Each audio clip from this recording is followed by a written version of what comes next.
Chapter 1. The Man Who Listened to the Wind. The wind arrived before the students.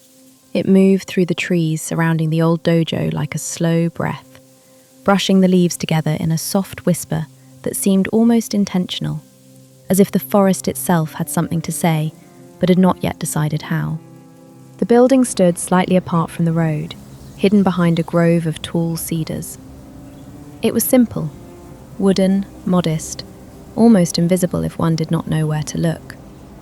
The kind of place people could pass 100 times without noticing, which was exactly why Haruto had chosen it. Inside the dojo, the air carried the faint scent of wood, tatami straw, and the quiet memory of movement.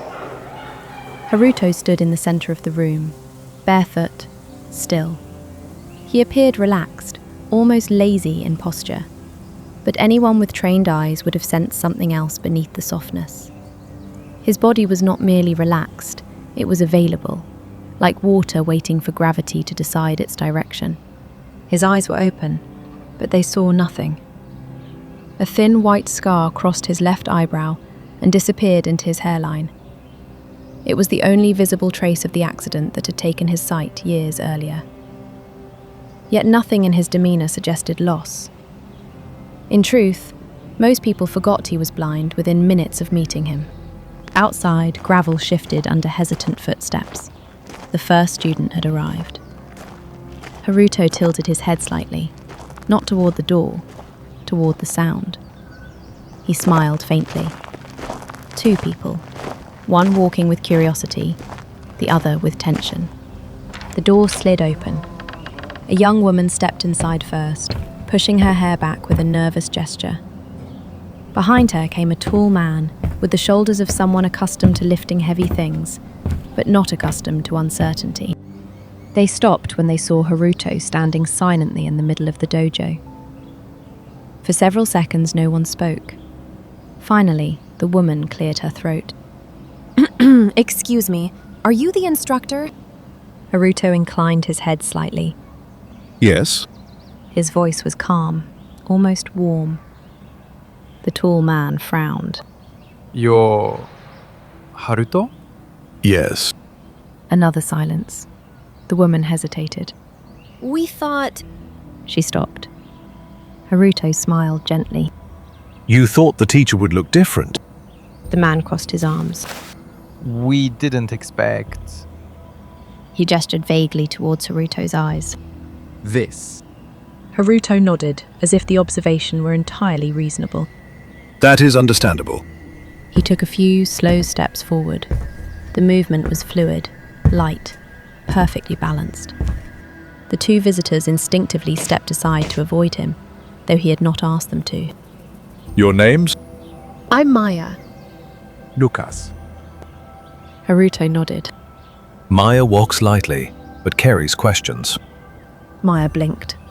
Lucas frowned deeper. And Lucas walks heavily, but carries anger. Lucas stiffened. You don't know anything about me. Haruto tilted his head slightly, listening to the subtle tightening of Lucas's breath. I know enough. The silence that followed was thicker now. Not uncomfortable, but charged. Maya looked around the dojo. It was strangely empty. No trophies, no certificates, no pictures of masters on the walls, just the tatami floor and space. You teach martial arts here? Sometimes. Sometimes? Haruto turned his face slightly toward the open door. The wind had shifted. A distant motorcycle passed somewhere beyond the trees. A bird landed on the roof.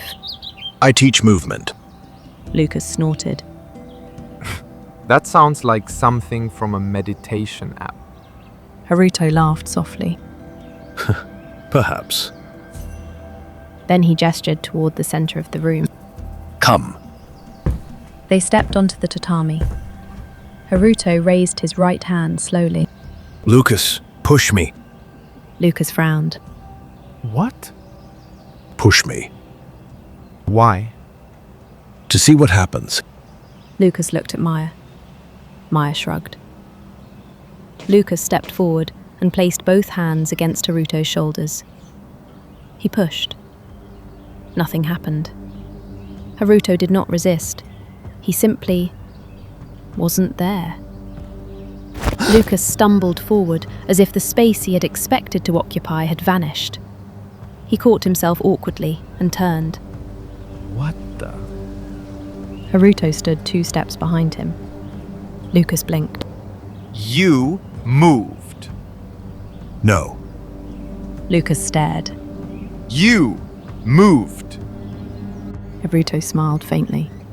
I moved less than you. Maya laughed. Lucas did not. Do it again. Haruto nodded. Lucas pushed again, this time harder. And once again the same thing happened. Lucas lost balance. Haruto remained effortless. No visible force. No muscular resistance. Just absence. Lucas stepped back slowly. Okay, what was that? Haruto folded his hands loosely in front of him. That is the beginning of relaxation. Lucas laughed incredulously. That's relaxation. Yes. Maya tilted her head. But you didn't block him. No. You didn't dodge. No. So what did you do? Haruto paused. He seemed to listen to the room itself before answering. I stopped fighting gravity. The answer made no sense. And yet something about it felt precise. Lucas shook his head. That's nonsense. Haruto nodded. For now. He turned slightly toward the door. More students are coming. As if summoned by the sentence, footsteps approached outside. Several. Different rhythms, different weights, different stories. Haruto listened and smiled again. The wind slipped through the open door, and for the briefest moment, it seemed as if the entire dojo breathed with him. Then he spoke quietly. Good. Today we begin with something very simple. Lucas crossed his arms. What? Haruto turned toward the group now gathering at the entrance, his blind eyes reflecting the pale afternoon light. We begin by learning how not to resist the world. And somewhere in the forest, unseen beyond the cedar trees, the wind changed direction.